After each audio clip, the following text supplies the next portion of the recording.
Okay, so right now we're actually behind the wheel of a 2016 Mercedes-Benz CLA250. Sorry about the radio. Actually leaving the gym so you can actually take a look. Sorry, no polo, no button down today. We're at a stoplight here at a small city outside of Charlotte, and just kind of giving you some of the likes and dislikes of Mercedes-Benz by a number of consumers, automotive consumers, who do not like the acceleration. They think that Mercedes is actually lacking, even though they're still noted as being one of the tops as far as luxury. Right now I'm going to go into manual mode, so let me turn you around as the light's going to change here. So the lights change. So we're here, we're manual mode here. And we are going along. Now, manual mode is actually the way to have it if you're by this car, because manual mode is sensationally nice. You can see a little bit of the road here. You can actually see the steering wheel. Now I'm going to take you behind the steering wheel, and all I'm doing is actually shifting those pedals. I don't know if you can see that. I don't have a wide range of motion here. Just shifting the pedals behind the steering wheel. Going to take a peek up over the top. You can actually see the plus there, and you can go over and see the minus here, right behind the steering wheel. That's the way to drive the car. Unfortunately, with this vehicle, you don't have the manual mode, which we can actually put into the gear shift. Now, I'm going to zoom you in because I flipped a pedal in order to put it into manual mode, but as soon as you're done shifting, the vehicle automatically goes back to drive. You can actually see R, reverse, neutral, and of course D4. So now the vehicle's in automatic mode. To put it in sport mode, I've got to shift a pedal either up or down. Now, just to show you, I'm actually going to come to the stoplight here and actually stop it. We've got her in. Look at that.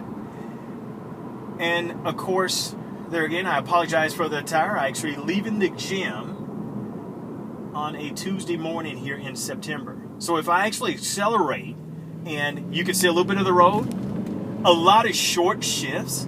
So you really can't accelerate the way that you want it because there's so many short shifts. So it actually takes away from the acceleration. But if you're going to drive it, you've definitely got to do this car in manual mode. There again, just to show you how to do that for you, those of you that have the vehicle. A lot of consumers will not do that simply because they don't want to deal with the hassle of shifting the pedal. There is no gear shift, so I don't have anything to play with my left foot here. So if you have a broken leg or a dislocated ankle, you don't have to worry. Now, once again, I'm just going to shift into manual mode. I'm going to shift the pedal, shift down. Now manual mode. I'm 6, 5, 4, and I have all the power in the world. I mean, this is quite nice. I can shift back up and take a look. The M5 is actually going to turn back to D1, 2, 3, or 4. And of course, still in manual. We're going to come to a complete stop here, as you can see.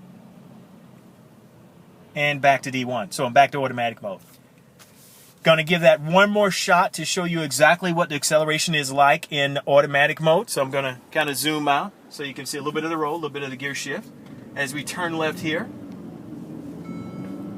Now if I accelerate, see a lot of short shifts. I mean, you have a lot of pull from the turbo engine, and then all of a sudden that shift kicks in. It doesn't draw you back, but it kind of like stands still. It goes into neutral for just a split second for that other gear to kick in.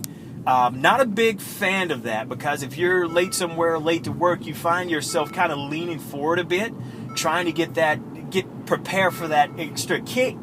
But there again, if you just take it and shift your gear down, go to manual mode, manual 4. Now I'm just kind of zoom out here once more. You can see a little bit of the road. I mean, you can really take off and have some fun with this vehicle.